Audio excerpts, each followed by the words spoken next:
climate science would see major funding cuts under President Donald Trump's 2018 federal budget. The proposal reduces the Environmental Protection Agency's budget by 31% and ends funding for international climate change programs and research. It also seeks to eliminate more than 50 EPA programs. NASA's Earth science efforts will lose $102 million in funding. The budget also cancels climate research missions like PACE and Discover.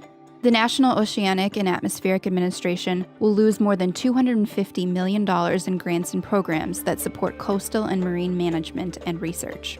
The budget would also eliminate payments to the United Nations Green Climate Fund, a key part of the Paris Climate Agreement.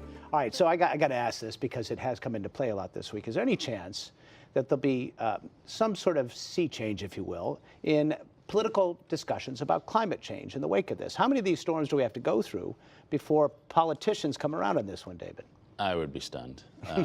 Climate change, in the way it wasn't 20 years ago, it's a total partisan issue now.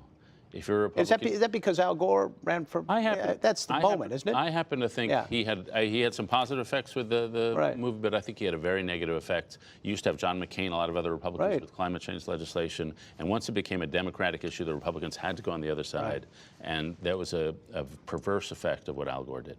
What do you think? Any chance of this? Denial is more than a river in Egypt. I mean, Eddie Bernice Johnson, a Democratic congresswoman from Texas, pointed out her Republican colleagues. She said, this is the third once in 500 storm that we've had in the past 3 years. At some point, you have to say, what's going on here? Is there something that I'm not considering? But I agree with David that they will not. They're not going to move on it. There's certainly, I don't see the leadership anywhere. California Governor Jerry Brown declared a state of emergency in Los Angeles County Sunday morning as more than 1,000 firefighters battled the largest wildfire in Los Angeles history. The La Tuna fire erupted Friday, quickly grew to encompass more than 7,000 acres just north of Los Angeles, the second largest city in the United States. The fire shut down the 210 freeway and forced hundreds of people to evacuate. The Caribbean and southern coast of the United States are preparing for Hurricane Irma, a powerful Category 4 storm currently churning west across the Atlantic Ocean. Both Puerto Rico and Florida have declared states of emergency. The storm is expected to make landfall on the island of Anguilla on Wednesday and then continue toward the U.S. coast.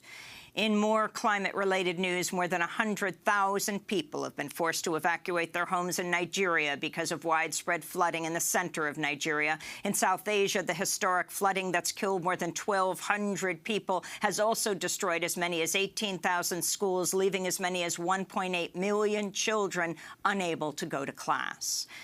President Trump has nominated Republican Oklahoma Congressman Jim Bridenstine to head NASA, the National Aeronautics and Space Administration. Bridenstine has no science credentials and has repeatedly denied the human impact on climate change. NASA conducts a significant amount of global climate change research. In 2013, Bridenstine took to the House floor to demand President Obama apologize for funding climate change research.